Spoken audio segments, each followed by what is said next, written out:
I have got to admit, I actually had no idea this show even existed on the CW until I was like walking down the streets one day and I saw this DVD called Arrow. So, like, when I first saw it, I didn't really have any interest in it. But then I saw that it had the DC logo on it, and not only was I then interested, that also got me thinking of just one character, the Green Arrow, and I was just like, oh my god, I need to see this, like, no matter what. And like, I saw it, and season 1's not bad. It's just, I feel like we kind of seen this before in like bigger and better projects. Mainly the Dark Knight trilogy is a great example for it. But I won't go into that. Like, So, what do I like about the season? Well, I really like the character Oliver Queen, and the actor that got to play Oliver Queen, Stephen Amell. I think he's a great actor, and I think he does a great job pulling up the Green Arrow. The only problem is that my main problem with this character is that they don't call him the Green Arrow. They're always preferring him as something called the Hood, and that's not just like for like a bit of season 1, or even like, you know, through like half of season 1. That is through the majority of season 1. They're calling him this ridiculous name, the Hood, and that really pisses me off. It's like, why not call him like something close, like Arrow or something? Like, I know they do it in season 2, I know, but I'll get into that in a bit. I really like the fact that he's not afraid to kill. Yeah, like, for a hero, for some person who I'm supposed to be looking up to as a hero, I'm really glad that the fact that he doesn't kill. I think this is the fact that I think that maybe people might actually see him more as Batman. So, like, they needed to do something with this character to make him a little bit less like Batman. So, and I also really liked the villain, John Barrowman, as Malcolm Merlyn. I thought he did a fantastic job as Malcolm Merlyn.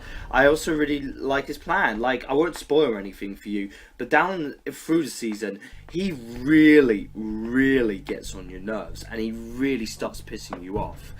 And at the season finale, shit really goes down. Like, I'm not going to spoil anything for you, but I guarantee you, shit is going down.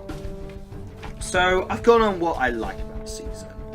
Like, so, what don't I like about the season? Well, the supporting cast. Yeah, I'm sorry, but I just don't like this supporting cast. In fact, no, I'll take that back. Diggold, awesome. Felicity, awesome. Slade Wilson, awesome. Shadow, awesome. You know, Shadow's dad, who I forget his name, awesome. I'm mainly talking about, like, Fear Queen, Malcolm Merlyn's son, the district attorney who's also the cop who's also has a grudge against Oliver Queen.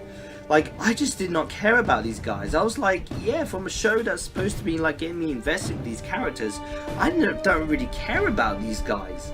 It's like, how can I like be like rooting for like these characters to succeed if I don't even care about these characters? I also don't really like the romance in this season as well. Like, mainly the romance between Oliver Queen and Laurel Lance, the district attorney. I really hate this romance. Like, they keep like, this is like the Spider-Man treatment. The Spider-Man treatment, Sam Raimi's Spider-Man. This really gets on my nerves, and it gives me such a headache. I hate this treatment, like going through this back and forward romance thing. Haven't we already learned that people are getting sick and tired of seeing this romance? Anyway, show, like, for a show that has like so much hives and so much hype, you know, the season is a pretty good season, and I am like recommending it. So, like, if you have the chance to, I would suggest like go and check out Arrow. Like, you know, not really like the show that's gonna, like, you know, it has some mind-blowing moments, but nothing that is gonna make you go like, oh my, like that was amazing. But it's an amazing show. But, you know, if you're looking for like, you know, something a little bit more superhero-y, well, stay tuned for season 2, because I am going to be hyping you up for that shit.